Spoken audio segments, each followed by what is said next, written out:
الله الرحمن الرحيم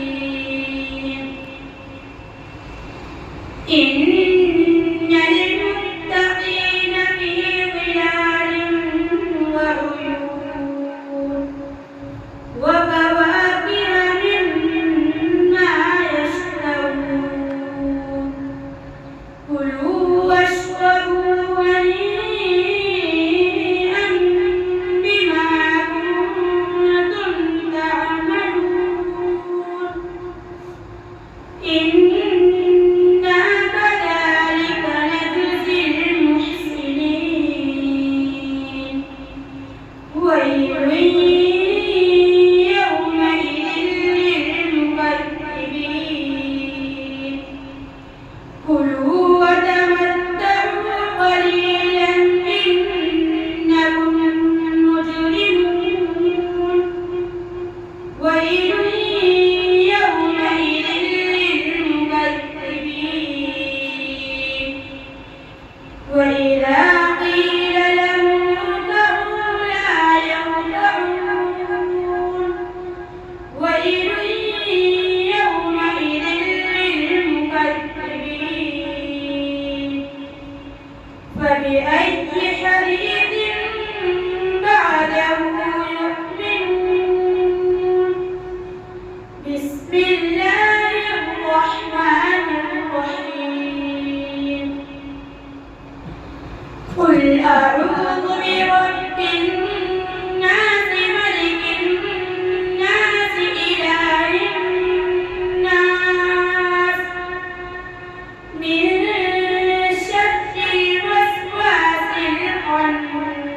الخناس الذي يوسوس في صدور الناس من الجنة والناس بسم الله الرحمن الرحيم الحمد لله رب العالمين الرحمن الرحيم مالك يوم الدين إياك نعبد وإياك نستعين اهدنا الصراط المغضوب عليهم ولا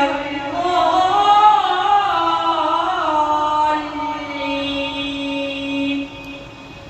بسم الله الرحمن الرحيم ألف لام ميم ذلك الكتاب لا ريب فيه هدى